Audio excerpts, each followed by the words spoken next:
देखिए सुनने को तो बहुत कुछ मिलता है, लेकिन अगर आप किसी भी कोर्स को करने से पहले उसका सिलेबस अगर देख लेते हैं ना, तो आपको एक रफ आइडिया हो जाता है कि ये सिलेबस या ये कोर्स मेरे लिए है या नहीं है। तो एग्जैक्टली हम बीबीए के साथ यही करने वाले हैं। सब कुछ बताने वाला हूं कि पढ़ना कैसे है, कितना टफ होगा। अच्छा, ज्यादा फेवर किसको करेगा, साइंस वाले को, आर्ट्स वाले को, या फिर कॉमर्स वाले को? अगर हम 1 महीने पहले पढ़ें तो क्या क्लियर कर पाएंगे बीबीए के एग्जामिनेशन, वो भी बताने वाला हूं। स्ट्रेटेजी बताने वाला हूं। तो पावर पैक्ड वीडियो होने वाला है। 10 से 15 मिनट का सिर्फ आपका टाइम चाहिए। अगर आप दे देते हैं तो एक बात की मैं गारंटी लेता हूं कि आपको ये क्लियर हो जाएगा कि बीबीए आपको करना चाहिए या नहीं करना चाहिए, या बीबीए करते वक्त आपको क्या क्या चीजों का ध्यान रखना। ठीक है बच्चा, चलिए सबसे पहले देखिए, बीबीए करने के दो तरीके होते हैं। दो कौन से तरीके होते हैं सर, किसी ने हमें बताया नहीं। पहला तरीका होता है बीबीए जनरल से करना, बीबीए जनरल, ठीक है। दूसरा होता है ऑनर्स का। ये दो ही तरीके होते हैं। जनरल मतलब कोई भी स्पेशलाइजेशन आपसे पूछा नहीं जाएगा कि ये स्पेशलाइजेशन को चूज करिए। जितनी भी मैनेजमेंट में एरियाज होते हैं, फील्ड्स होती है, सबके बारे में आपको इक्वली नॉलेज दी जाएगी। ये होता है जनरल। एक होता है स्पेशलाइजेशन, जहां पर आपको एक फील्ड चूज करनी होती है और उस फील्ड की डीप नॉलेज आपको प्रोवाइड होती है। समझ में आ पा रहा है? एक जनरल है जहां पर सारी फील्डों की इक्वल नॉलेज आपको मिलती है। एक होता है ऑनर्स, जहां पर स्पेशलाइजेशन चूज करनी होती है और उस स्पेशलाइजेशन से रिलेटेड आपको डीप नॉलेज प्रोवाइड होती है। काम क्या करना, आपको ये डिसाइड करना है कि मुझे जनरल करना है या फिर ऑनर्स करना है।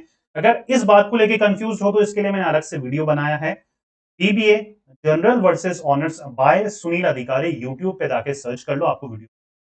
जो भी इन जनरल भी अगर आपको किसी भी टॉपिक पे कंफ्यूजन में है, आप 12th के बाद, ग्रेजुएशन के बाद क्या करें, सिर्फ आपको वो टॉपिक डालना है, बाद में मेरा नाम डालना है, बाय सुनील अधिकारी, आपको वीडियो मिल जाएगा इसके। 99% गारंटी। अगर नहीं मिलता है तो आप किसी भी वीडियो के नीचे कमेंट कर दीजिएगा, सर हमें इसका वीडियो चाहिए, हम आपके जल्द से जल्द आने की कोशिश। ठीक है बच्चा, तो पहला काम ये चूज करेंगे बीबीए जनरल से करना है या फिर ऑनर से। आज के टाइम में मैं फैक्ट बताता हूं, आज के टाइम में 70% बच्चे बीबीए करते हैं ऑनर्स से स्पेशल। मेरी नजर में ये 10 कुछ ऐसे स्पेशलाइजेशन है जो कि सबसे ज्यादा सैलरी आपको ऑफर करती है। तो अगर आप ऑनर्स चूज कर रहे हैं तो आप इन 10 में से कोई भी एक स्पेशलाइजेशन चूज करते हैं। इसके अलावा भी करते हैं तो दैट्स कंप्लीटली फाइन। लेकिन मेरी नजर में ये 10 कुछ ऐसे स्पेशलाइजेशन है जो कि सबसे ज्यादा पॉपुलर। ठीक है, आप बीबीए फाइनेंस से कर सकते हैं, आप मार्केटिंग से कर सकते हैं, आप एचआर से कर सकते हैं, आप इंटरनेशनल बिजनेस से कर सकते हैं, बिजनेस एनालिटिक्स से कर सकते हैं, आईटी से कर सकते हैं, इंफॉर्मेशन टेक्नोलॉजी से कर सकते हैं, ऑपरेशंस मैनेजमेंट से कर सकते हैं, एंटरप्रेन्योरशिप से कर सकते हैं, हॉस्पिटैलिटी मैनेजमेंट से कर सकते हैं, या फिर डिजिटल मार्केटिंग। ठीक है, अब जिन बच्चों के भी मैथमेटिक्स वीक है वो फाइनेंस से बिल्कुल ना करें और बिजनेस एनालिटिक्स से बिल्कुल ना करें, और जो भी चाहें उनसे आप कर सकते हैं। समझ में आ पा रही है? बिजनेस एनालिटिक्स में और फाइनेंस में मैथमेटिक्स का पोर्शन सबसे ज्यादा पाया जाता है। समझ में आ पा रही है? तो ये 10 कुछ ऐसे स्पेशलाइजेशन है जो कि आपको चूज। एक और चीज, जो भी आप स्पेशलाइजेशन चूज करोगे उससे रिलेटेड ही सिलेबस आपका चेंज हो जाता है सेकेंड ईयर के बाद। सेकेंड ईयर तक तो इक्वली पढ़ाया जाता है, बीबीए जनरल हो या फिर ऑनर्स हो। थर्ड ईयर से जो भी आपने स्पेशलाइजेशन ली होती है उससे रिलेटेड सब्जेक्ट आपके बढ़ जाते हैं। ये सिंपल हो रहा है, समझ में आ पा रहा है, कोई कंफ्यूजन नहीं है? ठीक है, चलिए अब आते हैं सेमेस्टर वाइज सिलेबस में। हर ईयर में 2 सेमेस्टर होंगे। एक होगा जून या जुलाई में, एक होगा नवंबर और दिसंबर। तो हर ईयर में 2 सेमेस्टर होंगे। ऐसे कर कर कुल मिलाकर कितने सेमेस्टर होंगे 3 साल में? 6।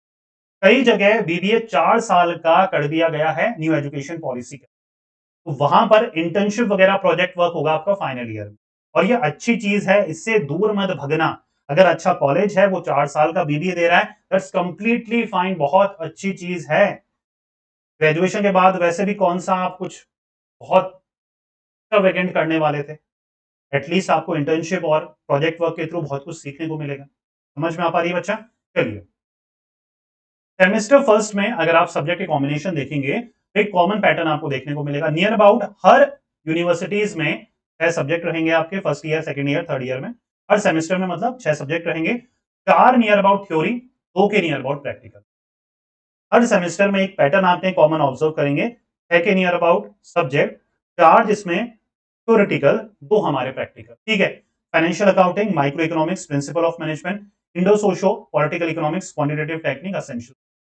यहाँ पर क्यूटी जो हमारा पेपर है वो हमारा प्रैक्टिकल है, और फाइनेंशियल अकाउंटिंग। समझ में आ पा रहा है बच्चा? अब जो बच्चे का भी कॉमर्स का बैकग्राउंड था उनको बहुत ज्यादा यहां पर एडवांटेज मिलेगा। ऑलमोस्ट 40% जो उन्होंने 12th में पढ़ा है अकाउंटिंग में, फाइनेंशियल मैनेजमेंट में, इकोनॉमिक्स में, सेम वही चीज यहां पर आएगी। तो अगर आप एडवांटेज की बात करें तो ऑब्वियस सी चीज है, इकोनॉमिक्स जिन बच्चों के पास थी आर्ट्स में, या फिर मार्केटिंग वगैरह सब्जेक्ट था साइंस के साथ जिन बच्चों का, उनको एक एडवांटेज मिलेगा। सबसे ज्यादा कॉमर्स वाले बच्चों को यहाँ पर एडवांटेज समझ में आ पा रही है। लेकिन ये कहीं पर भी लिखा हुआ नहीं है कि बीबीए सिर्फ कॉमर्स वाले बच्चे ही करते हैं।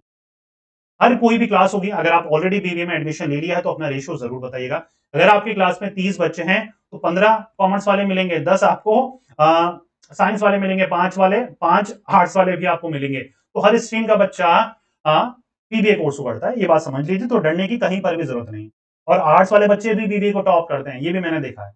ठीक है, तो ये नहीं कि कॉमर्स को एडवांटेज है तो वही टॉप कर रहे हैं, ना ना ना ना ना ना। ठीक है, अब यहां पर आपने माइक्रो इकोनॉमिक्स पढ़ी थी तो सेमेस्टर सेकंड में मैक्रो आ गई, क्यूटी का सेकंड पार्ट आ गया, इफेक्टिव कम्युनिकेशन है, कॉस्ट अकाउंटिंग है, एनवायरमेंटल मैनेजमेंट है, प्रिंसिपल्स ऑफ मार्केटिंग। ठीक है, अब थोड़ा सा आपको एक सीक्रेट बताता हूं। ठीक है, एक मैनेजर होता है, एक मैनेजर को एक ऑर्गेनाइजेशन, एक कंपनी को मैनेज करने के लिए जिन भी चीजों की रिक्वायरमेंट होती है ना, लोगों की रिक्वायरमेंट होती है तो उसको एचआर मैनेजमेंट बोल दिया, प्रोडक्ट बनाने के लिए प्रोडक्ट मैनेजमेंट, मार्केट करने के लिए मार्केटिंग मैनेजमेंट, इंटरनेशनल लेवल पे भेजने के लिए international business, operation day to day चीजों को देख रेख करने के लिए ऑपरेशंस मैनेजमेंट। तो एक मैनेजर को जिन भी चीजों की रिक्वायरमेंट होती है, जिन भी चीजों से डील करना पड़ता है, तो सारी चीजें आपको पढ़ाई जाती है। फाइनेंशियल अकाउंटिंग ले लो, इकोनॉमिक्स ले लो, आईटी ले लो। ठीक है, समझ में आ पा रहा है? मैनेजमेंट में क्या सब्जेक्ट होंगे? वो सब्जेक्ट होंगे जो कि किसी भी ऑर्गेनाइजेशन को इफेक्टिवली मैनेज करने के लिए सीखने पड़ेंगे, समझने पड़ेंगे। यस और नो? फिर आता है बैंकिंग और insurance, Indian economics in global scenario, operation research, direct tax, indirect tax, HR management, consumer behaviour, service marketing. एक और चीज, मैथमेटिक्स का पोर्शन बहुत ही लेस है तो डरने की जरूरत नहीं है। अकाउंटिंग का पोर्शन भी बहुत ज्यादा नहीं है, जैसे बीकॉम में है, उससे भी डरने की जरूरत नहीं है। अगर आपने 11 12 50% से निकाल ली है अकाउंटिंग से, यहां पर तो 70% से निकाल लोगे। अगर आपने मैथमेटिक्स से डर लग रहा है तो मुझे एक बात बताओ, 10वीं में भी तो 10th में भी तो मैथमेटिक्स पढ़ी थी ना, वहां पर भी तो 40 50 नंबर आए थे ना। यहाँ पर तो सिर्फ एक ही सब्जेक्ट है ना, बिजनेस स्टैटिस्टिक्स, तो निकाल ही लोगे ना। क्यूटी है लेकिन वो इतनी हार्ड नहीं है अगर अच्छे से पढ़ोगे। ठीक है, एक और सीक्रेट बताऊं आपको, एग्री हो या नहीं हो मुझे कमेंट करके जरूर बताना। आपकी मैथमेटिक्स और अकाउंटेंसी इसलिए वीक है क्योंकि आपको कभी कोई अच्छे टीचर ही नहीं मिले।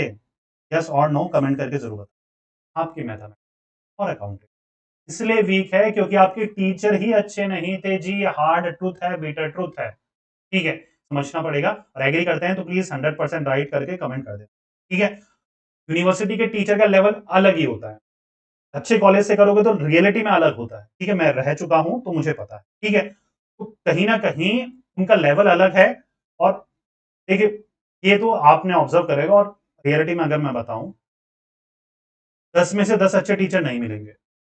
हर जगह ये इक्वल रेशियो 80-20 रूल है कि भैया 10 लोग पढ़ा रहे तो 2 ही आपके फेवरेट टीचर होंगे। ठीक है, तो यहाँ पर डरने की कोई भी जरूरत नहीं है। सिंपल सी बात यह है कि किसी भी सब्जेक्ट से डरने की जरूरत नहीं है। अगर आप पढ़ोगे, सिर्फ जो पढ़ाया जा रहा है घर पे आके देख लो, 80% के नियर अबाउट से आप अपना बीबीए निकाल, रियलिटी बता रहा हूं। ठीक है, ह्यूमन बिहेवियर है, मैनेजमेंट अकाउंटिंग है, बिजनेस एनालिटिक्स है, बिजनेस लॉ है, फाइनेंशियल मैनेजमेंट है, सीआरएम है।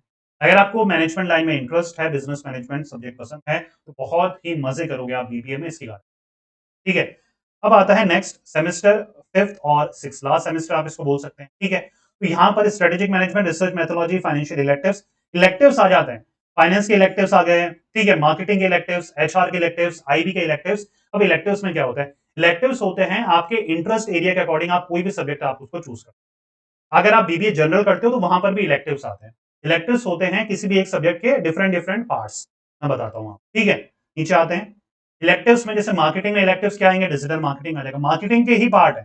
ठीक है ना, brand management, market research, advertising management, retail management. तो आपका जो भी मन हो, ज्यादा दिमाग नहीं लगाना है, जो भी मन हो वो इलेक्टिव्स आप चूज कर सकते हो, सिर्फ अपने इंटरेस्ट के बेसिस पर ज्यादा रिलाई करना। ठीक है, फाइनेंस के इलेक्टिव्स में फाइनेंशियल मार्केट आ गया, पोर्टफोलियो आ गया, रिस्क मैनेजमेंट आ गया। जो भी आपको इलेक्टिव्स पसंद है वो आप चूज कर लेना। एचआर के इलेक्टिव्स देते हैं कई कई कॉलेजेस। अच्छा, कौन सा कॉलेज कौन से इलेक्टिव्स देगा वो मुझे नहीं पता, वो आपके कॉलेज पर डिपेंड करे। ठीक है, एचआर के इलेक्टिव्स में ट्रेनिंग एंड डेवलपमेंट आ गया, कंपनसेशन बेनिफिट आ गया, रिक्रूटमेंट सिलेक्शन आ गया, तो आप वो। आईटी में वेयरहाउसिंग आ गया, माइनिंग आ गया, ईआरपी वगैरह आ गया, बिजनेस एनालिटिक्स आ गया। इंटरनेशनल बिजनेस में इंटरनेशनल ट्रेड आ गया, फॉरेन एक्सचेंज मैनेजमेंट आ गया। एंटरप्रेन्योरशिप में अगर इलेक्टिव्स देती है आपके यूनिवर्सिटी तो वहां पर स्मॉल बिजनेस आ गया। फैमिली बिजनेस आ गया। अदर जो इलेक्टिव्स हैं वहां पर एथिक्स आ जाएगा, सीएसआर आ जाएगा, फॉरेन लैंग्वेज आ गया, साइकोलॉजी आ जाएगा। तो डिफरेंट डिफरेंट इलेक्टिव्स आपको देखने को मिलेंगे। समझ में आ पा रहा है बच्चा? तो कुल मिलाकर ईबी का सिलेबस किसी भी तरीके से हार्ड नहीं है। अच्छा, इजी भी नहीं है। क्या है? सिंपल है। इजी मतलब होता है बिना पढ़े पास होना, वो नहीं हो पाएगा टू बी ऑनेस्ट। इजी मतलब होता है बिना पढ़े पास होना, वो नहीं हो पाएगा। एटलीस्ट एग्जाम से 1 से 2 महीने पहले तो आपको पढ़ना ही पढ़ना पड़ेगा। और जो सब्जेक्ट आपके वीक हैं, से फॉर एग्जांपल क्यूटी है, फाइनेंशियल मैनेजमेंट है, अगर आप नॉन कॉमर्स बैकग्राउंड के हैं, नॉन मैथमेटिक्स बैकग्राउंड के हैं, तो इनकी क्या करना है, आपको कोचिंग ले लेनी है। आपको कोचिंग मिल जाएगी, ठीक है, ऑनलाइन ऑफलाइन जो भी आपको कोचिंग लेनी है वो आप ले सकते हैं। के बेसिस पे कोई भी थ्योरेटिकल सब्जेक्ट की कोचिंग की जरूरत आपको नहीं पड़ेगी। अगर आप अटेंटिवली, अच्छा रेगुलर अटेंड करना है। बीबीए कोई भी बच्चा डिस्टेंस या फिर ऑनलाइन नहीं करेगा अनलेस एंड अनटिल कोई मजबूरी ना हो। रेगुलर करिए, रेगुलर जाइए, रेगुलर क्लासेस अटेंड करिए, कोई भी कोचिंग की रिक्वायरमेंट नहीं। और क्यूटी और एफएम की भी जरूरत तब पड़ेगी जब आपका टीचर अच्छा नहीं है।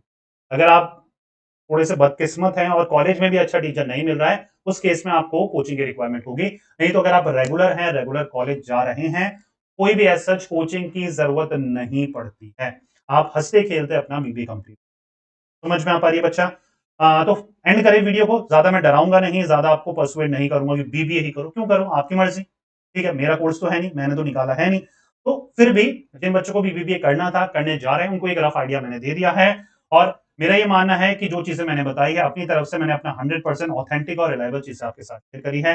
मैंने अपने लाखों स्टूडेंट का एक्सपीरियंस आपके साथ शेयर करा है, खुद का एक्सपीरियंस शेयर करा है एज अ फैकल्टी। कहीं ना कहीं बिल्कुल 100% ऑनेस्ट। ठीक है, जो भी आपके सुझाव है, कमेंट्स है, वीडियो कैसा लगा, अच्छा लगा, बुरा लगा, कमेंट करके जरूर रहेगा। नेक्स्ट वीडियो में, till then take care, good bye. पढ़ते रहिए, मेहनत करते रहिए, क्योंकि आपका भी। Thank you so much.